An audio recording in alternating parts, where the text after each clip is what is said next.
Hi friends, రేపటి నుండి అమలయ్యే పథకాలు. మరి ఎన్ని పథకాలు? 5-6 పథకాలు అయితే మనకు అమలవుతున్నాయి. మరి మనకి అసెంబ్లీ సమావేశాలు అయితే జరిగాయి. మనకి ఇక సోనియా గాంధీ గారు మనకు ఈ అమలు చేయమనేసి ఈ పథకాల గురించి అయితే చెప్పడం జరిగింది. మరి మన సీఎం రేవంత్ రెడ్డి గారు ప్రతి ఒక్కరికి అయితే ఈ పథకాలు అయితే అమలు చేస్తారు. మరి అవి ఏంటో తెలుసుకుందాం. ఈ 4 పత్రాలు కొన్నారు: తెల్ల రేషన్ కార్డు, అలాగే అభయహస్తం రసీదు, అలాగే మీకు బ్యాంక్ పాస్బుక్ జిరాక్స్, అలాగే ఆధార్ కార్డు. ఇవి ఖచ్చితంగా అయితే పెట్టుకోండి. వాళ్ళు ఇంటికి అంగన్వాడీ వాళ్ళు, ఆశా కార్మికులు వాళ్ళైతే వస్తారు. వాళ్ళు 30 అప్లికేషన్స్ అయితే చేయడం జరుగుతుంది. ప్రతి ఒక్కరి ఇంటి వద్దనే ఉండండి. ఈ పథకాలు మరి ఎలా అమలు చేస్తారో చూడండి. ఒకటి, మనకి రైతు రుణమాఫీ 2018, 2019లో ఎవరైతే తీసుకున్నారో, రుణాలు తీసుకొని అప్పులు చేశారో వాళ్ళకి మాత్రమే మేము ఒకే దఫాలో 2 లక్షలు అయితే చేస్తామని చెప్పడం జరుగుతుంది. అలాగే 500కి గ్యాస్ సిలిండర్, 60 లక్షలు మందికి అయితే గ్యాస్ సిలిండర్ దరఖాస్తు ఫారాలు అయితే చేసుకున్నారు. 90 లక్షల వరకు అయితే దరఖాస్తు ఫారాలు చేసుకున్నారు. కానీ ఇంతకుముందు 60 లక్షల మంది మనకు ఉండడం జరిగింది.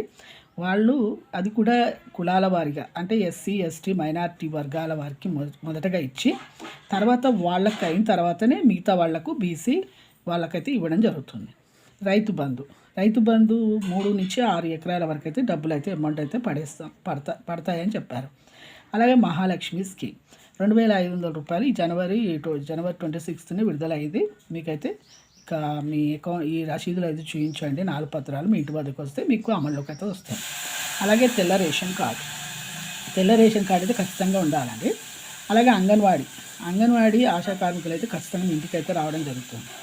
అలాగే ఇందిరమ్మ ఇల్లు డబుల్ బెడ్రూమ్స్, ఇదివరకు ఉన్న డబుల్ బెడ్రూమ్ శాంక్షన్ అయిన వాళ్ళు, ఇదివరకు లోన్స్ తీసుకున్నవారు, ఇప్పుడు ఇందిరమ్మ ఇల్లు కావాలనుకున్నవారు మీ పంచాయతీ ఆఫీస్లో మీరైతే ఖచ్చితంగా వెళ్ళి ప్రూఫ్స్తో సహా మీరు ఒక పత్రాన్ని రాయించుకొని వస్తేనే మేము ఈ శాంక్షన్ చేస్తాము అనేసి కూడా చెప్పడం జరిగింది.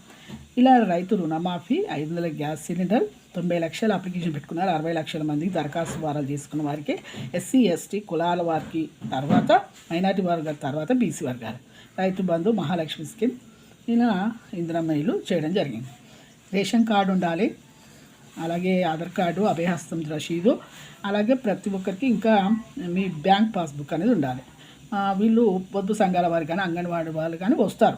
వచ్చిన తర్వాత వాళ్ళు 30 అప్లికేషన్స్ అయితే ఉంటాయి. ఒక ఫోన్ ద్వారా మీకు మీరు ఏది అప్లికేషన్ పెట్టుకున్నారో వెంటనే మీరు అది ఇవ్వండి, చెప్పండి. మీరు ఇంటి వద్ద ఉంటేనే అవన్నీ చెప్పడం జరుగుతుంది. మీకు ఇవన్నీ శాంక్షన్ కావడం జరుగుతుంది. చూసారు కండి. లైక్ చేయండి, షేర్ చేయండి. ఇలాంటి ఇన్ఫర్మేషన్ మీకు ఎప్పటికప్పుడు అందిస్తూనే ఉంటాం. Thanks for watching.